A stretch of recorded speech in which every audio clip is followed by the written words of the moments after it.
Donald Trump has put together by far the most diverse coalition for the Republican Party since the 1980s. 1 in 3 ethnic minority American voters voted for Donald Trump yesterday, something that many people would have found incredible just a few days ago. Let me give you a demonstration of how he did it. Hispanic voters, Latino voters, perhaps some of the most striking of all of this. Let's just go through, shall we, exactly what the lead was by party, by Hispanic voters for all of the elections going back to 2008. We see huge leads for the Democratic Party with Barack Obama for Hispanics, 36% in 2008. Barack Obama actually builds on that in 2012 to 44%.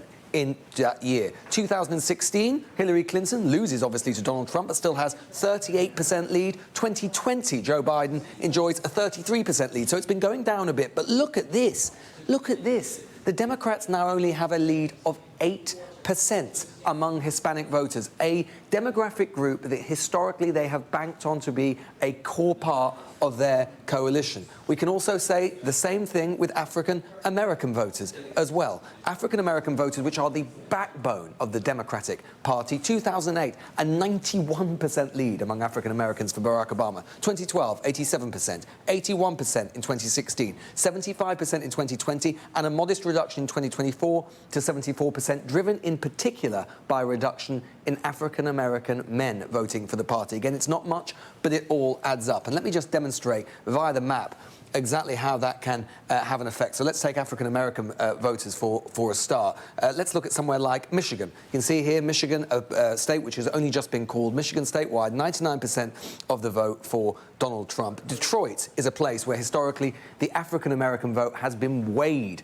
for the Democratic Party. You can see here Kamala Harris is still carrying Wayne County, which is the home of Detroit, 62.7%. But have a look at this. Joe Biden, 68.4%.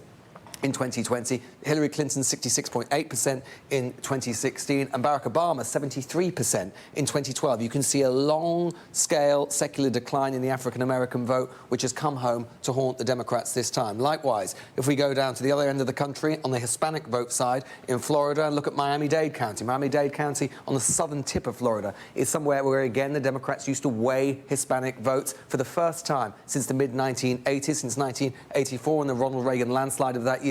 This, as a county, has flipped Republican. You can see here in 2020, Joe Biden carried the county by 53%. In 2016, Hillary Clinton carried the county by 63% and Obama by 61% in 2012. So you can see that the rainbow coalition of voters that the Democratic Party has enjoyed historically and has relied upon is starting to fray. That is why this is an election result which in so many ways is so much worse for the Democrats than it was in 2016 when Donald Trump won the first time around. The first time around, Donald Trump could say that, or the Democrats could say about Donald Trump, that he enjoyed a coalition of older white voters in rural counties and the future electorate of the United States, the diverse, the young, and so on, were on the Democrat side. They thought that the future map was for them. We are seeing now that, in fact, the map as it looks today is more diverse, and it is for Donald Trump.